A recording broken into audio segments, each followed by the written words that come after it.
Hello and welcome to this online arbitrage deals video. So today I wanted to go through a couple of words with you. If you are an Amazon beginner, you might not know what all of this means. And it's very important to understand because these words will come into play more or less every day.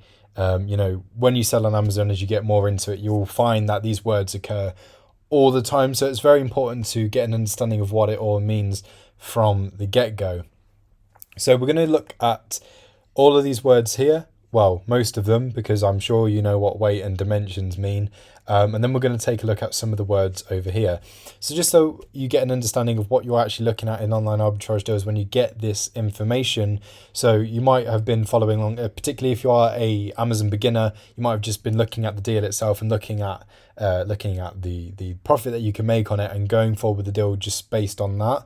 But there are other things to take into account as well. So I just wanted to go through some of the jargon with you to help you understand. Again, this video is aimed at Amazon beginners, but if you just wanted a recap of the words and what it all means, then by all means feel free to stick with this video. So we're going to start with the term ASIN. So that stands for Amazon Standard Identification Numbers. This is Amazon's way of identifying a particular product that they have on their website. An ASIN is something that you will join. And a SKU is a stock keeping unit. Now this is a code, if you like, that you will give to your own products to help you identify the products yourself in your own inventory. But the ASIN is how Amazon identifies the products on their platform. The category is the type of category that the product falls into. So for example, this one is powder blush, so it falls into beauty. If it was a Lego kit, it'd fall into toys and games. Obviously, you'll know what category means, but what category means on Amazon is slightly different because you need to get ungated in certain categories. And this is where, if you sign up to the beginner plan in online arbitrage deals, there is a course to help fast track you through the process of getting ungated so that we're able to sell in more categories. There will be some categories you can sell in from the get-go, but if you want to sell in other categories and get the full umbrella of all the categories that you can sell in on Amazon, you do need to follow the steps to get ungated. And as I say, the course on the beginner's plan on online arbitrage deals will give you a fast track way of doing this. But all of that information is very easy to get a hold of through just looking at the articles on Amazon.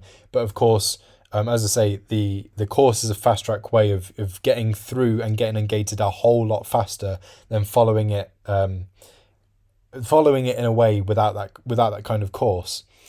Then we have profits. This is basically how much money you'll be able to put in your pocket once you've made the sale and all of the fees and such have been taken away. ROI, return on investment. This is how much you're going to get back on top of your initial investment. So a lot of sellers use this percentage as a way of judging how well an item is going to perform for them, basically. And obviously the higher percentage, the more you're getting back on top of your initial investment. What you don't want from profit and ROI is negative numbers, because that means it is going to be a loss. BSR, that stands for bestseller rank. That is Amazon's way of showing you how popular a product is and how well it sells. So let's say in the beauty category, you've got 100,000 items. Now let's say the item at number 100,000 is at the bottom. The one at number 1 is at the top. So the item at number 100,000 is performing the worst. It's hardly selling. It's not very popular at all. The item at number 1 is performing the best. It sells the best. It's the most popular. So the closer you are to 1, the better. But in the grand scheme of things, let's say you've got an item at, say, number 9,300. That is a long way away from being 100,000. So that is still a very good product. So it's not something that you'd want to rule out if you saw something like that. These categories are massive. So again, if you saw something at, say, like 9,327 out of 100,000, that is still quite a good product.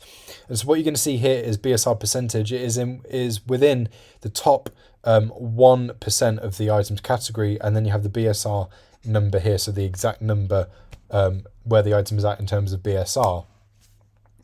FBA, so that is fulfilled by Amazon sellers. So these are sellers that pay Amazon fees in order to get Amazon to do half the work for them. So the products are stored in an Amazon warehouse, and then when they get an order through, Amazon will then ship that product from their warehouse through to the customer. And they will also handle things like customer queries and such. And obviously anything important they will pass on to to the seller themselves. But FBA is, as I say, where Amazon basically do half the work for you, but of course you do need to pay more fees for that. Merchant fulfilled, MF.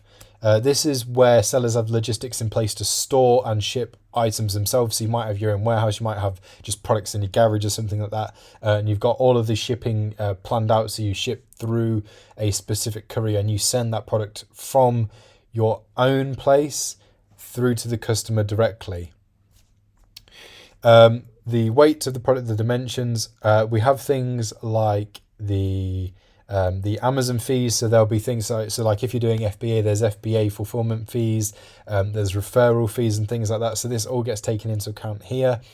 And things like break even. So this is where you are not selling for a profit nor a loss.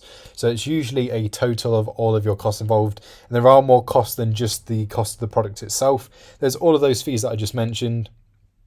So once all of that adds up to everything that you basically spend to have this product, so that would be your break even. So if you sold for that price, you're covering all of your costs, but you're not making anything more. So you're not selling for a profit, but nor are you selling for a loss.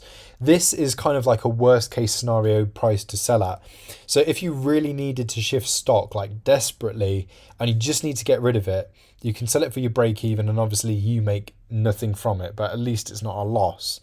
A loss is truly the worst case scenario, because at the end of the day you are losing money on that product.